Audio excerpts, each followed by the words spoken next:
Olá, sejam muito bem-vindos ao E2. A convidada do Panorâmica desta semana é jornalista e guionista do Canal Q. Apresenta o Inferno e neste espaço satírico é também responsável por uma rúbrica dedicada aos temas quentes da economia portuguesa. Ironia e humor são ferramentas que utiliza diariamente, mas diz quem a conhece que não tolera piadas maldosas. É professora de jornalismo aqui na Escola Superior de Comunicação Social e já colaborou com várias publicações. Obcecada com factos, confirma tudo pelo menos 3 vezes e emociona-se facilmente com histórias tristes. Connosco, Maria João Amorim. Olá Maria João, muito bem-vinda ao Panorâmica. Antes do Canal Q, colaborou com várias publicações, como o Jornal Metro, o suplemento de Diário de Notícias já extinto, o DNA, a revista Pais e Filhos e ainda outras publicações. Como é que se dá o salto da imprensa para a televisão, particularmente para um registro satírico? De facto, não é um percurso muito, se calhar, frequente ou comum de acontecer, mas foi apenas um acaso. Há um momento em que há um projeto novo a nascer, nas produções fictícias, que era o Canal Q, há um conjunto de pessoas que se estão a reunir para formar uma equipa, pedem-se nomes e há alguém que diz, olha, e a João? O que é que vocês acham? Há uma entrevista, há um encontro, todas as pessoas que estavam a começar o projeto tinham pouca experiência em televisão, mas as próprias produções fictícias era a primeira vez que estavam a aventurar-se num projeto tão ambicioso como fazer um canal de televisão e, portanto, estávamos todos um bocadinho a nascer para a televisão daquela maneira. E foi um encontro de cabeças que pensam mais ou menos da mesma maneira em relação a algumas coisas e de maneira muito diferente em relação a outras e acabou por acontecer, foi um acaso. Nasceu muito disso, queres fazer parte deste projeto, vamos começar, queremos fazer uma coisa diferente, queres fazer parte? Por que não? Bora. Vamos a isso. E foi assim. O que é que conta mais na preparação diária de um programa como o Inferno? É a inspiração ou é o método de trabalho? Boa pergunta e diria que não sobrevive sem o outro. A inspiração é absolutamente fundamental porque para escrever humor ou para escrever sátira política, que é sobretudo aquilo que nós fazemos, é preciso muita inspiração, é preciso talento e eu não serei seguramente a melhor pessoa para falar sobre isso porque os meus colegas mais tarimbados no humor conseguem fazer coisas, eu fico absolutamente abismada com a rapidez com que eles conseguem escrever, conseguem articular piadas e conseguem transformar aquilo em texto, eu fico absolutamente fascinada, eu não terei essa facilidade, sou, enfim, mais lenta nesse processo e talvez mais insegura, também porque a minha formação é outra, mas o método de trabalho é absolutamente fundamental, porque não se pode fazer humor político sem se saber do que é que se está a falar. E não se pode fazer jornalismo satírico sem se fazer jornalismo. Da mesma maneira como não se pode fazer jornalismo satírico sem se fazer sátira. Daí esta combinação entre guionistas e jornalistas ser tão importante. Portanto, os factos são fundamentais, a verdade dos factos é fundamental, depois o que nós fazemos é uma camada de interpretação em cima, com humor e com ironia. Não é nada fácil, mas é absolutamente fascinante. O humor e a sátira permitem desconstruir melhor a realidade do que o jornalismo dito convencional? Às vezes sim, outras vezes não. São complementares, eu diria, não se podem anular um ao outro. Mas às vezes sim, quando as questões políticas são muito aparentemente complexas, mas há uma peça ali que torna, enfim, aquela construção política absolutamente ridícula ou risível. Nesse sentido, o humor vai fazer algo que o jornalismo não consegue fazer porque não pode fazer. Porque o jornalismo não pode, enfim, opinar sobre determinado assunto como o humor pode fazer. Não tem essa distância, não tem não é descomprometido a esse ponto. E nesse sentido o humor pode operar ali algo que faz desmoronar determinada situação como um castelo de cartas. Mas noutras situações o humor é apenas um pequeno elemento e noutras situações ainda não há espaço para o humor. Para mim, há momentos em que não há espaço para o humor. Na semana em que caiu o avião da Germanwings, muito poucas vezes nós falámos sobre isso no Inferno. Não havia maneira de pegar naquilo, desconstruir o quê, apontar o defeito aqui. A pouco e pouco vamos introduzindo essas camadas, porque obviamente há um olhar crítico, porque obviamente pode-se fazer humor, porque obviamente pode-se ironizar sobre determinadas situações. Mas naquele dia, no dia em que o avião caiu, fazer o quê? Dizer o quê? Ainda assim, a experiência e a maturidade permitem que esse exercício possa ser feito. O Inimigo Público, o jornal satírico Inimigo Público, faz isso muito bem e sempre com muita graça e com muita pertinência, acho eu. Os portugueses têm sido receptivos a esta nova forma de discussão da atualidade? Sim. Bastante, diria que sim, bastante. E gostam sobretudo, há um colega nosso que uma vez contou uma vez uma história, encontrou uma personagem muito divertida na rua que lhe disse: eu gosto muito daquilo que vocês fazem porque vocês batem em todos. Portanto, sim, os portugueses gostam, mas não gostam que lhes digam como é que eles devem pensar. Portanto, não gostam que lhes digam: vocês só batem no governo, e não é isso que os portugueses gostam. Os portugueses gostam que, lá está, que se seja crítico com todas as forças políticas, mas que não se lhes diga: vocês devem gostar deste, porque este é que é a pessoa séria ou este é que é a pessoa honesta. Tirando isso, enfim, há coisas que os portugueses se calhar acham mais graça do que outras, mas acho que neste momento vivemos um bom momento na política para podermos, enfim, apontar o dedo e acrescentar essa camada de humor e de ironia e de desconstrução, absolutamente. O Canal Q continua a ganhar espaço no panorama televisivo e não se limita a passar imagens de outros canais. Fazem mesmo questão de marcar presença em eventos oficiais. Lembro-me, por exemplo, que estiveram presentes no lançamento da biografia autorizada do Passos Coelho, por exemplo. Não vos é interdita a entrada neste tipo de eventos, sabendo à partida o tipo de abordagem que fazem? Não, por norma, não. Às vezes, uma vez ou outra, pode haver algum momento, mas sobretudo uma dúvida sobre o que é que vocês vêm aqui fazer, exatamente o que é que vocês vêm aqui fazer, mas interditar nunca aconteceu. Lá está, é mais essa dúvida sobre qual é que vai ser a vossa abordagem. Neste momento, eu diria que instalou-se uma curiosidade à espera ali da pergunta. Qual é que vai ser a pergunta? Porque o nosso objetivo é tentar fazer uma pergunta um pouco mais ousada, um pouco mais... mas sempre com o objetivo de contribuir para o debate público. Esse é sempre o objetivo, contribuir para que todos nós possamos perceber melhor a nossa realidade pública e coletiva melhor. E há essa curiosidade, o que é que ele vai perguntar? Mas neste momento temos até os políticos e comentadores e personagens da nossa vida pública que ficam muito contentes quando nos veem: lá vêm eles. Gosto muito de falar... Já vos reconhecem. E gosto muito de... com vocês eu posso falar, com vocês eu posso dizer estas coisas, e ficam muito expectantes e depois gostam muito do resultado final. Na opinião da Maria João, porquê é que acha que este tipo de conteúdos ainda não tem espaço nos canais generalistas? Também é uma boa questão, sendo que nos outros países, por exemplo, nos Estados Unidos, este tipo de programas faz parte do prime time, não é? Sim. E são muito... e fazem muita concorrência entre si.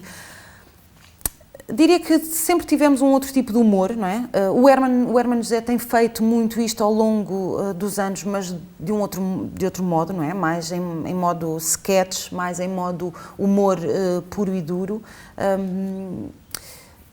A RTP ensaiou algumas coisas, o 5 para a meia-noite também ensaia um pouco este tipo de formato. Na SIC Radical também já aconteceu. Eu diria que o público português gosta, mas ainda não de um modo mainstream, ainda não se conseguiu furar essa predominância. É uma questão de mentalidade, ou não? Ainda não consegui perceber, honestamente, não consegui perceber muito bem, porque os portugueses gostam muito de noticiários. E nós temos essa indicação, e gostam muito de comentarismo político. Isso também é absolutamente válido, porque nós vemos... Consomem muita informação política. Consomem muita informação, os canais de notícias têm muita audiência e os telejornais têm 1 hora e meia e, portanto, sempre com grandes níveis de audiência. Portanto, os portugueses consomem notícias políticas. Se calhar também ainda não foi ensaiado um grande formato num canal generalista para testar. Foi feito apenas com o Gato Fedorento quando esmiuça os sufrágios e teve muito sucesso. Portanto, eu acho que se calhar é preciso, e o Ricardo Araújo Pereira também teve uma rubrica na TVI que eu acho que teve muito sucesso, mas eventualmente, quer dizer, comparar o sucesso deste tipo de rubricas, deste tipo de formatos, com o sucesso de uma novela, enfim, são coisas que não se podem comparar, portanto... Claro. É para serviço público, vamos ver se pode ser que a RTP agora, com a sua nova administração, enfim, quem sabe, fica o desafio, espero que sim. Dá aulas de jornalismo aqui na Escola Superior de Comunicação Social. Enquanto formadora de futuros jornalistas, o que é que mais a preocupa? Preocupam-me duas coisas, uma de caráter mais, enfim, filosófico e outra de caráter mais prático. De caráter mais prático, preocupa-me que tenham trabalho. Preocupam-me que tenham futuro, preocupam-me que tenham possibilidade de ter uma vida, de ter um futuro e de ter um ofício. De caráter mais filosófico, preocupa-me o compromisso, o empenho com a nobreza desta profissão, com o ofício. Porquê é que se é jornalista? Porquê é que se escolhe isto? Porquê é que se escolhe ser a voz dos que não têm voz? De uma forma muito lírica, mas honestamente... Se tem os motivos certos para...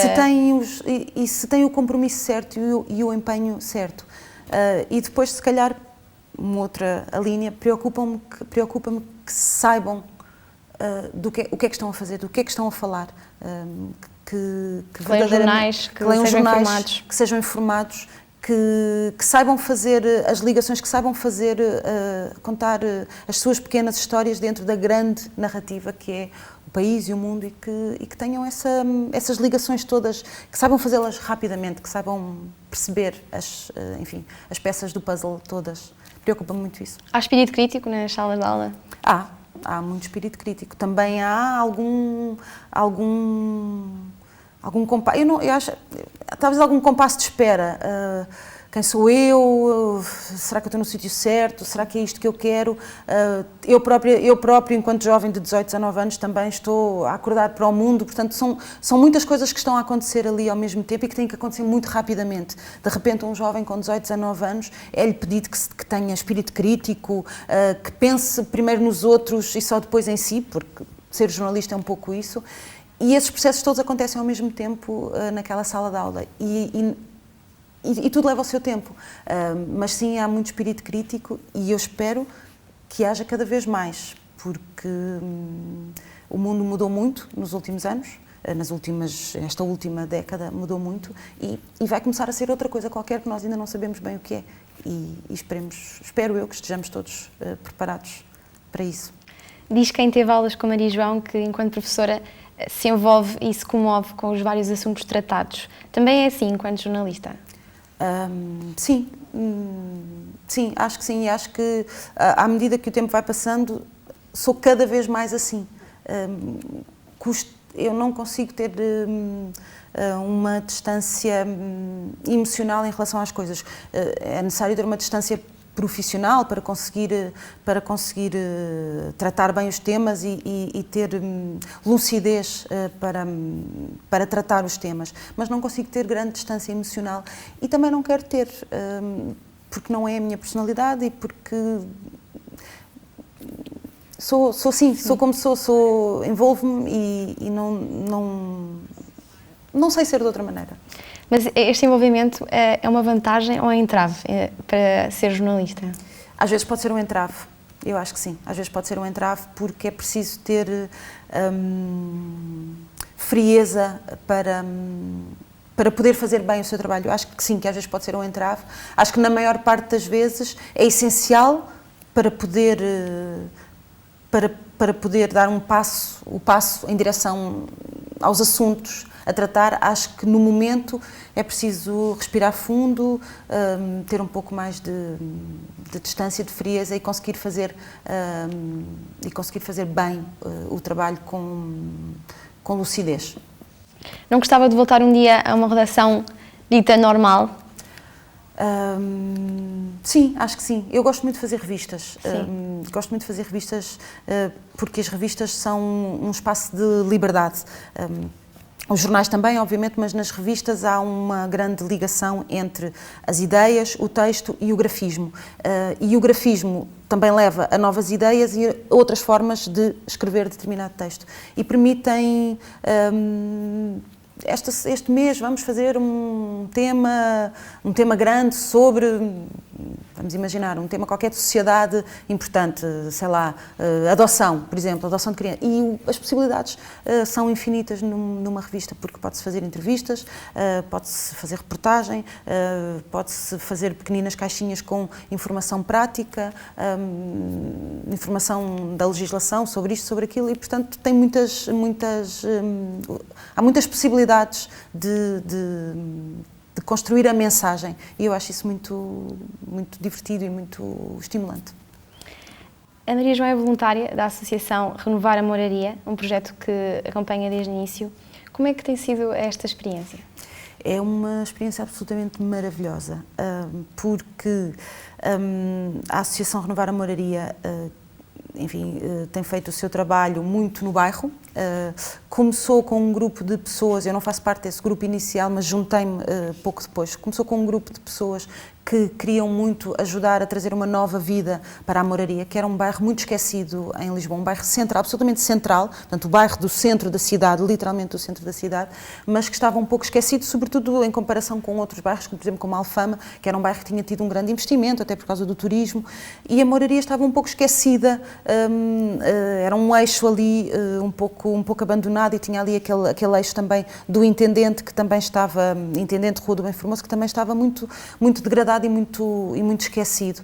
Esse grupo juntou-se inicialmente com esse propósito, foi crescendo, as pessoas foram se juntando e foi absolutamente maravilhoso assistir ao nascimento de uma associação que vai crescendo, o bairro vai mudando, as coisas vão se transformando. A Moraria hoje é completamente diferente, quer dizer, basta ir ao intendente para perceber isso, também desde que o António Costa instalou lá o seu gabinete. A verdade é que as coisas foram mudando, e de repente, de um grupo de pessoas que se reuniam num café porque não tinham sede, nasce uma associação que tem uma sede que convido todos a conhecer, no Beco do Rosendo, na Moraria, uma sede renovada, com muitas atividades para o bairro, que chama pessoas do bairro e tem como muitos colaboradores as pessoas do bairro. E é absolutamente maravilhoso ver uma coisa dessas a acontecer e ver como isso é importante na vida das pessoas. Fica aqui então feito o convite para que conheçam a Associação Renovar a Moraria. Chegámos ao fim desta entrevista, Maria João. Muito obrigada por ter estado connosco. O E2 fica por aqui, voltamos para a semana.